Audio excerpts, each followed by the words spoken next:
Martineau. Pour l'instant, nos avocats nous disent que tout est beau. 9 octobre 2021, la voiture neuve de M. Francesco Alessi s'est enfoncée dans un profond nid de poule autour d'une plaque d'égout de la rue Saint-Jacques, dans l'arrondissement de Côte-des-Neiges, Notre-Dame-de-Grâce. Les deux pneus du côté conducteur ont été détruits et M. Alessi a dû faire remorquer sa voiture 3 ans plus tard. Après une poursuite et une condamnation, la Ville de Montréal a enfin réparé le maudit nid de poule. Nous sommes avec M. Francesco Alessi qui est avec nous, qui vient de remporter une bataille judiciaire importante. M. Alessi, bonjour. Oui, bonjour. Comment allez-vous? Très bien. Écoutez, c'était un sacré gros nid de poule. Oui, effectivement, c'était un nid de poule qui était là depuis plusieurs années. Et comme vous avez mentionné, ça a pris beaucoup de temps avant que le nid soit réparé. Justement, une fois que le jugement a été rendu, j'ai parlé avec la personne qui représentait la ville pour lui demander quand est-ce que finalement le nid de poule sera réparé, parce que là, on est rendu en novembre 2024. Et sa réponse a été, appelle 311 puis explique-leur. En passant, mon nom, c'est pas F-A-R, c'est F-R-A. C'est Francesco, F-R-A-N. Francesco Alessi. Oui. Écoutez, M. Alessi, il y a quelques années de ça, moi, j'ai roulé sur un nid de poule, puis ça détruit aussi un de mes pneus. Et là, je me suis dit, bon, est-ce que je peux poursuivre la ville? Puis là, j'ai appelé des avocats, mais ils m'ont dit c'est très long, puis c'est très rare que la ville est condamnée, puis ça donne rien. Puis écoutez, vous allez perdre votre temps puis vos énergies. Finalement, j'ai payé, puis j'ai pas poursuivi la ville. Vous avez poursuivi la ville. Ben, disons, je les ai contactés et ils n'ont rien voulu faire. Et ce n'est que quand j'ai envoyé la mise en demeure que finalement, ils ont mis des comptes, 3 comptes, pas 1, pas 2, mais 3. Et les comptes sont restés en place. Donc, les comptes sont restés en place pendant des mois et finalement, ils ont décidé de tout simplement enlever les comptes et de rien faire. Et j'ai pris des photos des comptes, j'ai pris des photos du dégât et j'ai pu démontrer au juge que le tout traînait depuis plusieurs années, que la ville n'avait aucun souci. Le fait de mettre des cônes et ensuite enlever les cônes et laisser le nid de poule. Et j'ai demandé à la ville à l'époque, pourriez-vous s'il vous plaît me donner le nom de l'employé qui est allé inspectionner les lieux? Est-ce que je peux aussi avoir une copie du rapport qu'il a formulé? Parce que j'aimerais ça, quand je me présente à la cour, de pouvoir lui passer une entrevue. Et à nouveau, ils ont dit non, pour ça, il va falloir que vous faites une demande à l'accès à l'information. Donc, c'est vraiment pénible et c'est long. Il faut avoir beaucoup de patience. Est-ce qu'ils ont payé pour vos réparations? Parce que c'est quand même 2 pneus qui ont été totalement détruits. Oui. Est-ce qu'ils ont remboursé? Oui, finalement, en novembre 2024, après le jugement, ils ont payé et c'est justement quand j'étais en train de discuter avec eux pour le paiement que j'ai soulevé la question, le nid de poule, quand est-ce qu'il sera réparé? Et c'est là que la représentante a dit, appelle 311. Et le nid de poule est resté, non seulement ça a pris 3 ans avant d'aller en cours, le nid de poule est resté là quand même encore un bon bout de temps. Et là, finalement, je suis allé voir et ils ont mis un peu d'asphalte pour rendre le nid de poule. Mais c'est pas un nid de poule, c'est l'égout qui a coulé un peu. Il est descendu. Oui, OK. C'est ça. Fait que ça fait comme donc, ils n'ont pas remonté l'égout, mais ils ont mis un peu d'asphalte autour pour assouplir mais c'est incroyable quand même qu'ils ont mis des cônes oranges pendant un bout de temps, puis après ça, ils ont enlevé les cônes oranges, mais le problème est encore là. Et voilà. Et ça a aidé le fait que j'ai pris je pense, le fait d'aller en cours et dire l'accident est survenu la première semaine d'octobre, c'est suite à la mise en demeure qu'on met des cônes. Les cônes demeurent plusieurs mois et on les enlève. On les enlève sans réparer. Donc, ça démontre qu'il n'y a aucun sens d'urgence Ben non.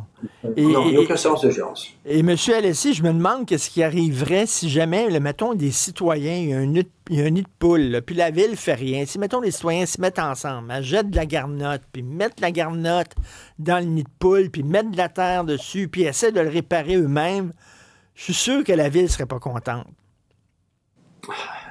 Effectivement. Mais on peut même pas faire ça parce que c'est un égout. Donc, même si on met du sable ou de la terre, ça va rentrer dans l'égout. Et il y a un phénomène, je ne sais pas, je ne suis pas certain, mais je pense que ça s'appelle des taxes. Est-ce que ça se peut que c'est des taxes? Puis la raison qu'on paye des taxes, je ne sais pas, je ne suis pas certain, mais je pense que c'est justement pour donner un réseau qui a de l'allure. C'est incroyable. Vous avez payé plein de taxes, puis ça a pris 3 ans là, pour un nid de poule, en fait, un trou d'égout. Ça n'a pas d'allure. Ben bravo, j'aurais dû faire comme vous, puis j'aurais dû être têtu, moi aussi, puis poursuivre la ville pour le pneu qu'ils ont détruit. Malheureusement, j'ai baissé les bras, j'aurais dû faire comme vous. Ça a pris 3 ans, mais vous avez gagné. Francesco Alessi, merci beaucoup. Bravo. Mon plaisir. Allez. On va parler avec M. Nicolas Ryan, directeur des affaires publiques chez CAA Québec. Est-ce que ça vaut la peine, M. Ryan, de s'entêter contre la Ville de Montréal? Parce que moi, ce qu'on me dit, de toute façon, là, c'est bien rare qu'ils vont rembourser pour des problèmes là, causés par la route. Ben exactement. Là, sur notre site web CL, on donne quelques éléments de jurisprudence, justement, des causes qui ont déjà été gagnées par certains citoyens contre certaines municipalités ou contre le ministère des Transports. Et la réalité, c'est qu'on n'en a pas des centaines. Donc, ça se compte à peine par dizaines. On va probablement rajouter celle de M. Alessi dans notre liste. C'est quand même un succès. Mais oui, c'est quelque chose probablement qui risque de se multiplier.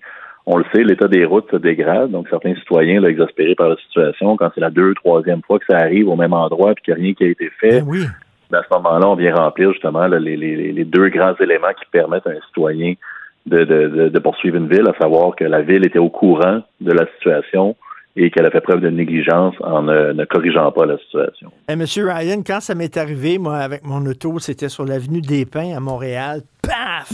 J'ai pogné le trou et là, j'ai senti que ça allait pas du tout. Je me suis stationné sur le côté et devant moi, il y avait une auto qui était stationnée parce que quelques minutes avant moi, c'était la même affaire qui est arrivée à un autre auto.